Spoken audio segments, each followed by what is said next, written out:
The following is distributed by the Berean Call.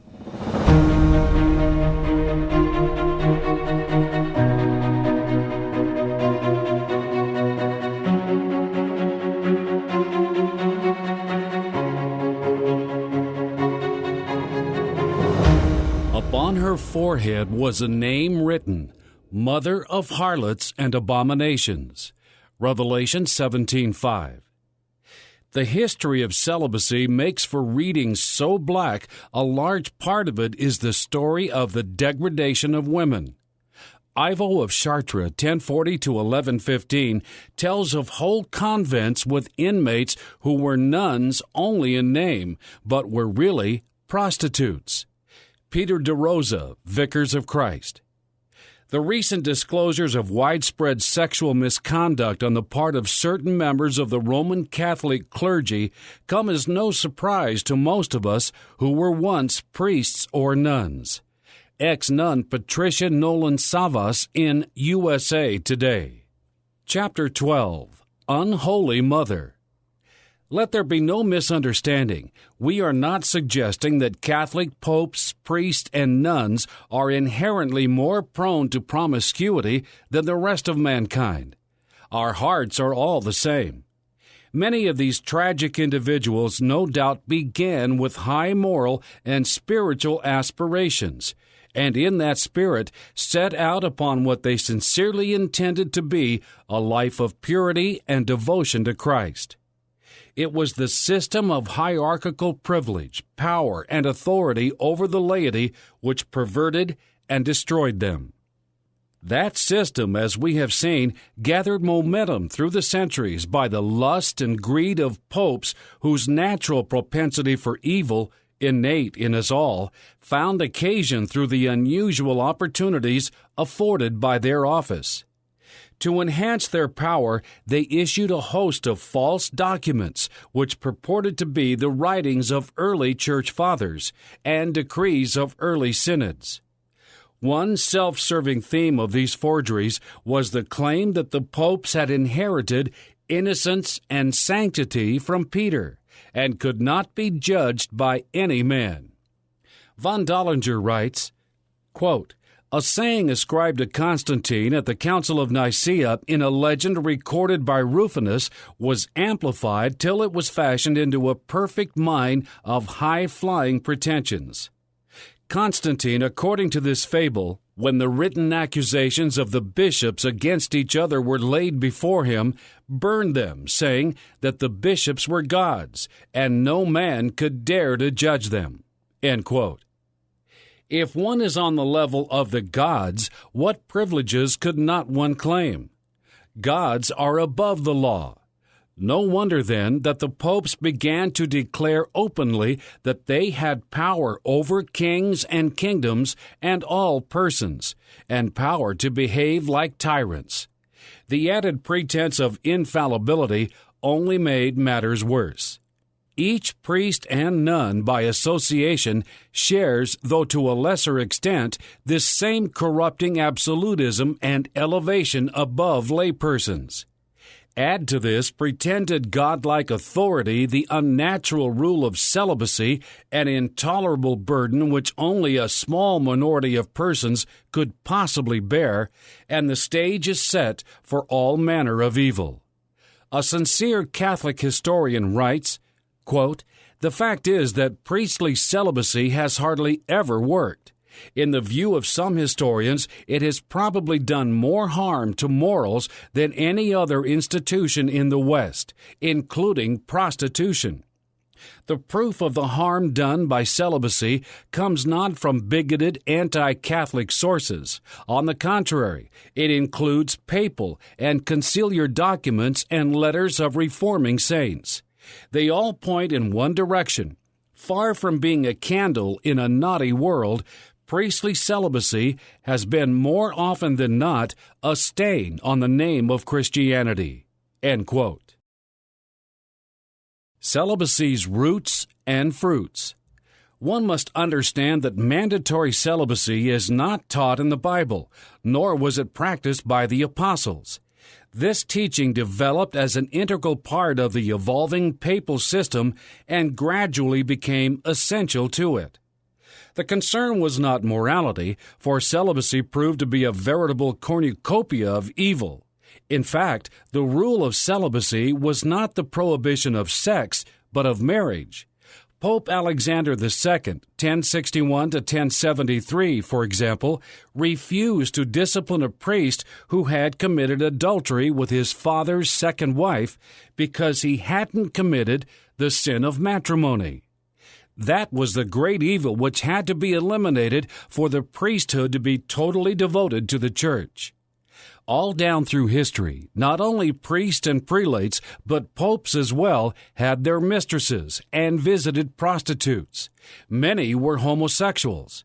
No member of the clergy was ever excommunicated for having sex, but thousands have been put out of the priesthood for the scandal of getting married.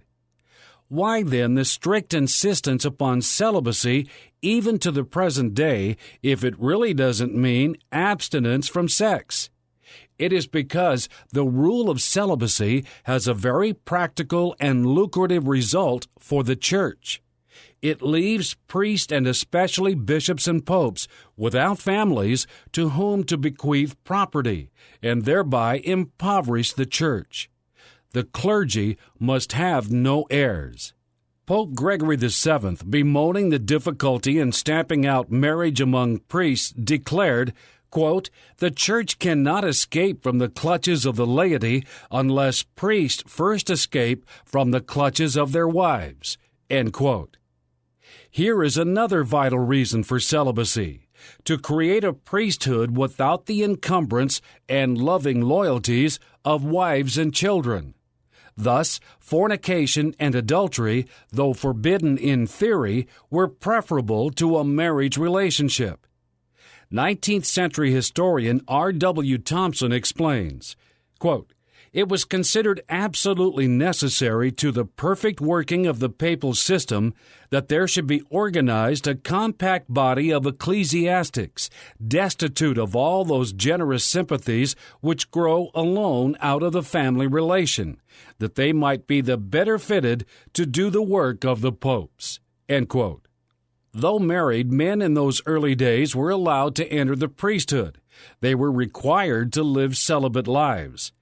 Pope Leo I, 440 to 461, decreed that married clergy were to treat their wives as sisters. Few, if any, Catholics realize that as late as the reign of Pope Gregory VII, 1073 to 1085, it was accepted for priests to be married and supposedly live in celibacy with their wives. Such a requirement was both unnatural and unrealistic. Who could keep such a rule? All over Italy, the clerics openly had large families, and no discipline was enacted against them. After all, many of the popes had large families as well, and sometimes made no secret of it. De Rosa comments, quote, "This theological confusion in an age of depravity led the clergy in 5th century Rome in particular to become a byword for everything that was gross and perverted. When Pope Sixtus III, 432 to 440, was put on trial for seducing a nun, he ably defended himself by quoting Christ's words, 'Let him who was without fault among you throw the first stone.' Roving monks were proving to be a social menace. There were long periods when many monasteries were nothing but houses of ill repute.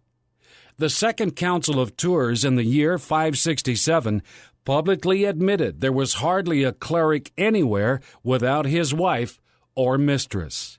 End quote. A system made for prostitution. For centuries, the priesthood was largely hereditary. Most priests were the sons of other priests and bishops. More than one pope was the illegitimate son of a previous and supposedly celibate pope. For example, Pope Silverius, 536 to 57, was fathered by Pope Hormisdas, 514 to 523. and John the 11th, 931 to 935, by Sergius III, 904 to 911, of his favorite mistress, Marozia, to whom we referred earlier. Among the other bastards who ruled the church were Popes Boniface I, 418 to 422, Gelasius, 492 to 496, Agapetus, 535 to 536, and Theodore, 642 to 649. There were more. Adrian IV, 1154 to 1159, was the son of a priest. No wonder Pope Pius II, 1458 to 1464, said Rome was the only city run by bastards. Pius himself admitted to fathering at least 2 illegitimate children by different women, one of them married at the time. The rule of celibacy literally created prostitutes, making Rome the mother of harlots, as the Apostle John foresaw. In his fiery sermons, Savonarola of Florence, Italy, soon to be martyred, called Rome a harlot ready to sell her favors for coin, and accused the priest of bringing spiritual death upon all. Their piety consists in spending their nights with harlots. He cried, 1,000, 10,000, 14,000 harlots are few for Rome, for there both men and women are made harlots. Pope Alexander VI threatened to lay an interdict upon Florence if it did not silence Savonarola. The city rulers obeyed for fear that as a result of the interdict, all the Florentine merchants in Rome would be thrown into jail. The Pope wanted Savonarola brought to Rome for trial as a heretic, but the Signory of Florence wanted to execute him themselves. After signing confessions that had been wrung out of them by the cruelest of torture, Savonarola and 2 comrade friars were hanged and burned to ashes. Yet this man who preached against the church leaders' immorality and was slain by Roman Catholics is now celebrated by the Vatican as a giant of our faith, martyred May 23, 1498. What revision of history! Visiting Germany in the 8th century, St. Boniface found that none of the clergy honored their vows of celibacy. He wrote to Pope Zachary, 741 to 752, young men who spent their youth in rape and adultery were rising in the ranks of the clergy. They were spending their nights in bed with 4 or 5 women, then getting up in the morning to celebrate Mass. Bishop Rathurio complained that if he excommunicated unchaste priests, there would be none left to administer the sacraments except boys. If he excluded bastards, as canon law demanded, not even boys would be left. Even idealists became unprincipled rogues because the priesthood was one of the surest and fastest ways to wealth and power and afforded unique opportunities for the most profligate pleasure. Today's Pope, John Paul II, in his recent encyclical Veritatis Splendor, or Splendor of Truth, soundly condemns promiscuity. One might respect such a treatise if he would admit that his predecessors in the papacy have been some of the worst offenders, that the clergy, because they can't marry, have been more prone to illicit relationships than the laity, and that promiscuity is still widespread among the Roman Catholic clergy. Otherwise, Splendor of Truth has a hollow sound. Vicars of Christ? John the 12th, 955 to 964, to whom we referred earlier, became pope at age 16, ran a harem in the Lateran palace, and lived a life of evil that passes imagination, even toasting the devil in front of St. Peter's altar. Spiritual leader of the church for 8 years, John the 12th slept with his mother and any other woman he could get his hands on. Women were warned not to venture into St. John Lateran Church. Of this man, Lupron wrote in his journal, quote, Pope John is the enemy of all things, the palace of the Lateran that once sheltered saints and is now a harlot's brothel, will never forget his union with his father's wench, the sister of the other concubine Stephania. Women fear to come and pray at the thresholds of the holy apostles, for they have heard how John, a little time ago, took women pilgrims by force to his bed, wives, widows, and virgins alike." End quote. St. Peter Damian's 11th century record of the incredible evils caused by the pledge of celibacy made such scandalous reading that the Pope with whom he shared it preserved it in the papal archives. In fact, it proves that profligacy among the clergy of the time was universal. After 6 centuries of strenuous efforts to impose celibacy, the clergy were a menace to the wives and young women of the parishes to which they were sent. Pope Innocent IV, 1243 to 1254, forced to leave Rome by Emperor Frederick II, took refuge along with his curia in Lyon, France. Upon the Pope's return to Rome after Frederick's death, Cardinal Hugo wrote a letter thanking the people of Lyon. He reminded them that they also owed a debt to the Pope and his court. His remarks provide a glimpse of the shameless depravity of the papal court. Quote, "During our residence in your city, we, the Roman Curia, have been of very charitable assistance to you. On our arrival, we found scarcely 3 or 4 purchasable sisters of love. Whilst at our departure, we leave you, so to say, one brothel that extends from the western to the eastern gate." End quote. The enforcement of celibacy.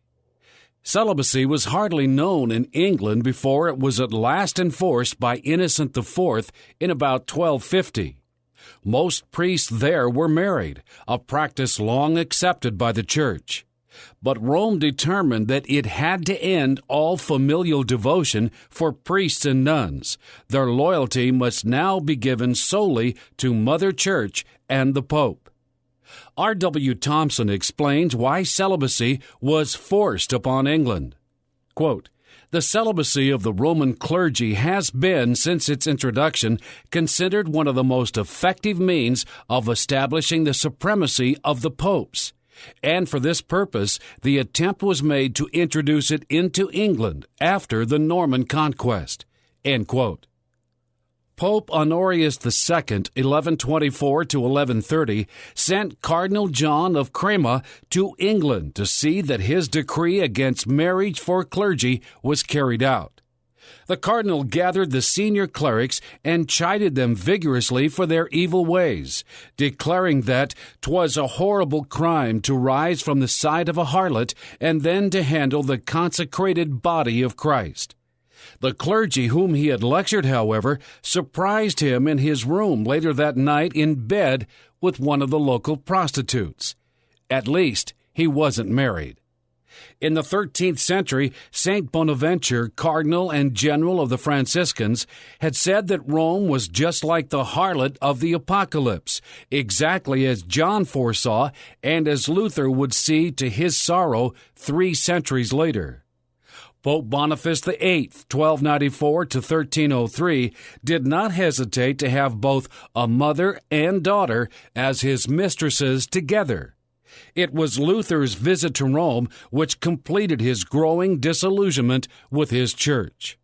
By the 14th century, the church had lost all credibility as an example of Christ-like living. Cynicism was rampant. It was no secret that Pope John XXII, 1316 to 1334, had a son who was raised to cardinal. Like Luther, England's John Colet had been shocked at the brazen ungodliness of the Pope and cardinals when he visited Rome. From his pulpit in London's St. Paul's Cathedral, of which he was the dean, Colet thundered his disapproval. Quote, "Oh, the abominable impiety of these miserable priests, of whom this age contains a great multitude, who fear not to rush from the bosom of some foul harlot into the temple of the church, to the altars of Christ, to the mysteries of God." End quote. Life in the papal court. For years it had been a common saying that Rome has more prostitutes than any city in the world because it has the most celibates. Pope Sixtus IV, 1471 to 1484, turned that fact into a source of considerable profit by charging Rome's numerous brothels with a church tax. Then he gathered more wealth still by charging a tax on mistresses kept by priests. Will Durant reports, quote, there were 6,800 registered prostitutes in Rome in 1490, not counting clandestine practitioners in a population of some 90,000. In Venice, the census of 1509 reported 11,654 prostitutes in a population of some 300,000. An enterprising printer published a catalog of all the principal and most honored courtesans of Venice, their names, addresses, and fees. End quote. Upon becoming Pope Alexander VI, 1492 to 1503, Rodrigo Borgia, who had committed his first murder at age 12, cried triumphantly, I am Pope, Pontiff, Vicar of Christ. Gibbon calls him the Tiberius of Christian Rome. Though he scarcely pretended to be a Christian, he was, like all the popes, deeply devoted to Mary. Of him, a leading Florentine scholar wrote, quote, his manner of living was dissolute. He knew neither shame nor sincerity, neither faith nor religion. Moreover, he was possessed by an insatiable greed, an overwhelming ambition, and a burning passion for the advancement of his many children, who, in order to carry out the iniquitous decrees, did not scruple to employ the most heinous means. End quote. Like his predecessor, Pope Innocent VIII, 1484 to 1492, Borgia, as a fond father, admitted who his children were, baptized them personally, gave them the best education, and proudly officiated at their weddings in the Vatican, which were attended by Rome's leading families. Alexander VI had 10 known illegitimate children. 4 of them, including the notorious Caesar and Lucrezia, by Venosa Catani, his favorite mistress. When Venosa faded, Borgia, then 58, took newly married 15-year-old Julia Farnese. She obtained a cardinal's red hat for her brother, therefore known as the Petticoat Cardinal, who later became Pope Paul III, 1534 to 1549. And convened the Council of Trent to counter the Reformation. The record in art and architecture. Papal promiscuity has been immortalized in the very structures and statuary of the Vatican, St. Peter's, and other of Rome's most famous churches and basilicas. The magnificent Sistine Chapel, for example, was built by and named after Sixtus IV, who taxed others for keeping a mistress but paid none for his own. Here the cardinals meet to elect the next pope. 65 feet above them, the huge ceiling bears the incredible artwork of Michelangelo. Admiring visitors are not aware that this, the world's greatest work of art, was commissioned by Julius II, 1503 to 1513, who bought the papacy with a fortune and didn't even pretend to be religious, much less a Christian. A notorious womanizer who sired a number of bastards, Julius was so eaten up with syphilis that he couldn't expose his foot to be kissed. The Sistine Chapel thus stands as one of Rome's many monuments to the fact that the Church, which owns and proudly displays it, is, as John foresaw, the mother of harlots. Known as the most important church dedicated to Mary in Western Christendom, Santa Maria Maggiore is the fruit of the combined efforts of a number of promiscuous popes. Sixtus III, 432 to 440, another notorious womanizer, built the main structure. The golden wood ceiling over the nave was commissioned by the Borgia Pope Alexander VI, 1492 to 1503, who paid for it with gold from America received as a gift from Spain's Ferdinand and Isabella, to whom he had given the New World. Borgia's unbelievable wickedness, including his devotion to torture, his mistresses, and his illegitimate children, have been mentioned briefly. He launched the first censorship of printed books, the Index, which lasted over 400 years. Inside St. Peter's Basilica, the burial monument of Pope Paul III, 1534 to 1549, is adorned with reclining female figures. One figure, representing justice, was naked for 300 years until Pius IX had clothes painted on her. She was modeled after Paul III's sister, Julia, a mistress of Alexander VI. Thus is immortalized the promiscuity of celibate popes. Today's unbiblical tolerance.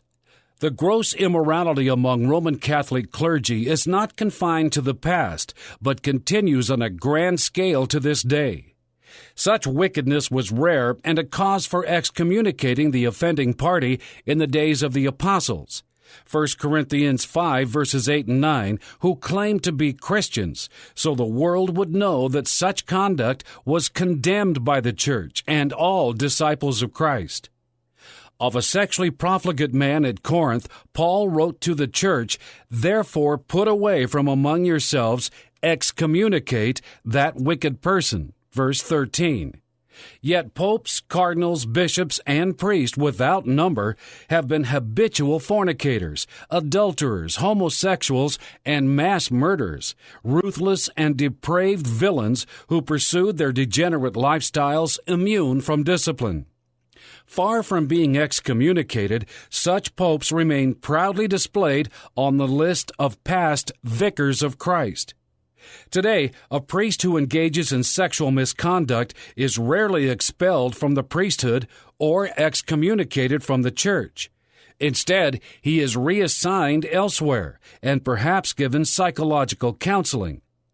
Priests pronounced cured by such treatment centers, for example, servants of the Paraclete in Jemez Springs, New Mexico, have been reassigned to parishes only to abuse more victims.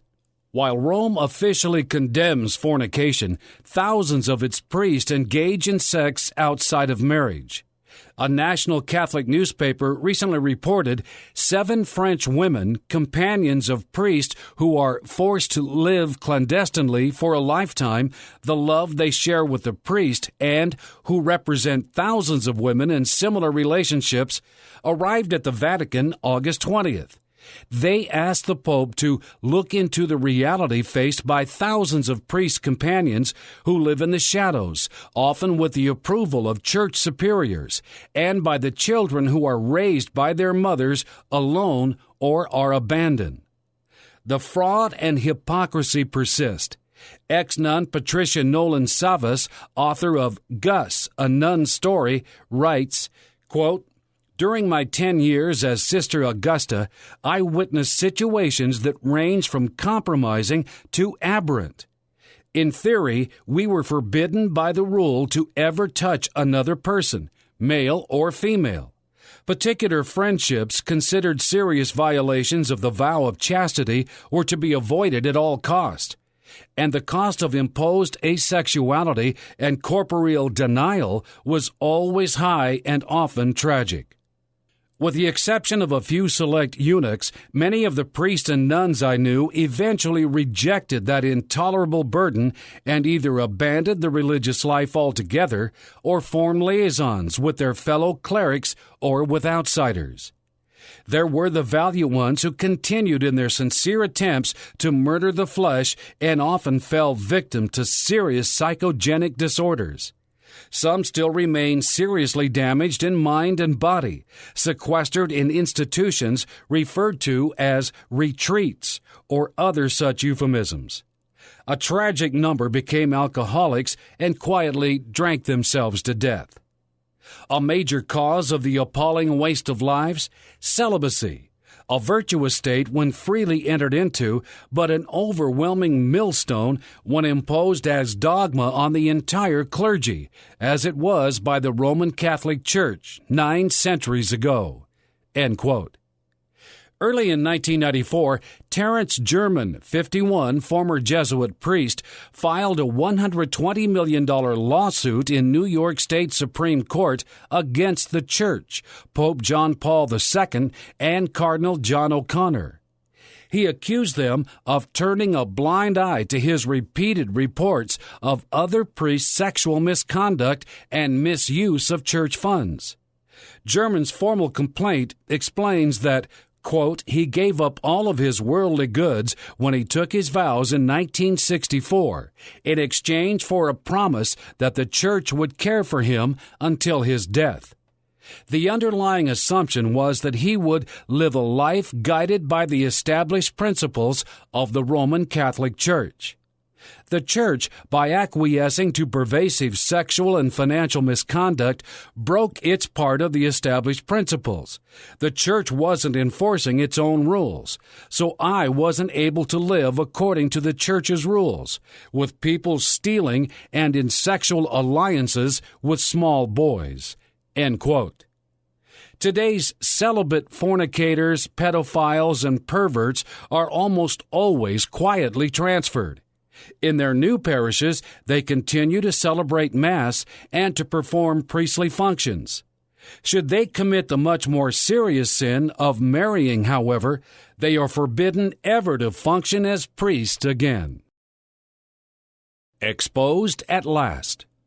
20th century misconduct by the Roman Catholic clergy, covered up for decades, is now being exposed. Increasing numbers of victims are coming forward to sue the Church.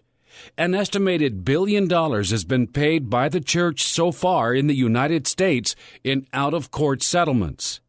The Santa Fe, New Mexico Archdiocese is on the brink of bankruptcy due to nearly 50 lawsuits against which it is now defending itself. More than 45 priests are believed to have sexually abused some 200 people over a 30-year period. Nor is Santa Fe the only area where the Church faces such lawsuits. In 1994, the Archdiocese of Chicago expects to pay out more than the $2.8 million it had paid for settlements in 1993. The problem is widespread. The Franciscan Boys Seminary in Santa Barbara, California, has just been shut down because of the sexual involvement of the majority of its priests with students. Across the United States, women who have brought paternity suits are being paid child support by the Church in return for their agreement to maintain silence about the fatherhood. In the Santa Fe Archdiocese cases, the 12 insurance companies which held liability coverage, including Lloyd's of London, have refused to pay claims. They argue that they should not have to pay out because diocesan officials continue to give parish assignments to priests with a history of sexual abuse. Organizations such as 10-year-old Good Tidings, which helps priests and women who are sexually involved, have sprung up around the world. Good Tidings, headquartered in Canadensis, Pennsylvania, has branches in Canada, Australia, and England. It is developing ties with similar organizations in other countries, hoping to create a federation that can present a united front to the Church of Rome, which has dismissed sexual liaisons between priests and women as merely an American problem. Many priests develop patterns of repeated involvement with women. Some of the priests' lovers consider themselves married, in heart if not legally.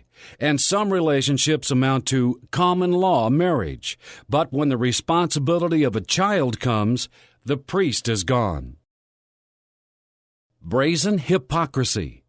The Church's insistence upon the unnatural and unworkable rule of celibacy has led to a priesthood of hypocrites who profess one thing and live another. According to National Catholic Reporter, about 10% of priests report a sexual approach from a priest while they were in training. Spiritual directors, novice masters, seminary professors often introduce sexual contact into the context of their spiritual office. Bishops from Western Canada visiting Rome in September 1993 asked the Pope in a series of meetings to grant an exception on cultural grounds and allow married priests among the Inuit and Dene peoples of northern Canada. The Pope was polite but unbending. 15 centuries of infallibility can't be changed that easily. St. John's Abbey, Collegeville, Minnesota, was the scene during August 12th and 13th, 1993, of a groundbreaking conference on sexual trauma and the Church, sponsored by two Benedictines, Abbot Timothy Kelly and Brother Dietrich Reinhardt, president of St. John's University. Protestants were involved as well. Dominated by the search for psychological rather than spiritual solutions, participants included psychologists and psychiatrists such as Jesuit Father James Gill, psychiatrist and editor of Human Development. Conferees noted that accurate numbers of sexual abuse cases are not available because of the widespread suppression of such information by the Church. One canon lawyer, Father Thomas Doyle, co-author of the 1985 Doyle-Moulton-Peterson Report on Abuse in the Clergy, estimated that in 1990, about 3,000 of the 50,000 priests in America were currently involved sexually with minors. It is estimated that 4 times as many priests involve themselves sexually with adult women and twice the number of priests involve themselves with adult men as those involved with children. The situation is out of hand, as it has been for centuries. Of his fellow clergyman, William Hogan wrote after leaving the priesthood in the early 19th century, quote, I am sorry to say, from my knowledge of them, since my infancy to the present moment, that there is not a more corrupt, licentious body of men in the world. End quote. At Vatican II, Paul VI used the dogma of papal infallibility to take out of the Council's hands critical issues such as celibacy and birth control, upon which he pronounced his own opinions. He demanded that all priests renew their vow of celibacy on Holy Thursday in 1970. Rome can't possibly reverse itself on celibacy without admitting that its infallible popes and councils have been wrong on this point, out of touch with the Scriptures and the Holy Spirit for centuries, while Protestants have been right all along. Rome's hypocrisy is monumental. She continues to lecture the rest of the world on high moral standards and to pose as the arbiter and paragon of virtue, while tens of thousands of her clergy violate the very morals she proclaims. Consider the 179 pages of Veritatis Splendor, produced by John Paul II over 6 years and published late in 1993. This weighty theological treatise condemns contraception, illicit sex, and homosexuality as intrinsically evil. Conspicuous by its absence, however, is any admission that a high percentage of the Roman Catholic clergy practice all three.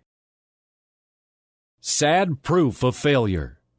Catholic theologian Hans Kung echoes the belief of the majority of Roman Catholics when he calls John Paul II's entire pontificate too hard line on sexual morality and suggests that such harshness, rather than preventing sexual misconduct, has actually contributed to it. Kung, who continues under a cloud of Vatican disapproval, calls Veritatis Splendor, which church leaders hailed as a call to holiness, the testimony of his, that is, John Paul II's, failure. Wotila's point of view, after having been voiced in hundreds of speeches all over the world, has fallen on deaf ears. This is the crowning fiasco of his 15-year-old pontificate. In his $120 million lawsuit against the Church, former Jesuit priest Terence German, a Vatican troubleshooter from 1978 to 1981 at Rome's Jesuit headquarters, claims that the Pope turned a deaf ear to his complaints of sexual improprieties. And when the facts could no longer be denied, the Pope tried to say that such things were only occurring in the United States.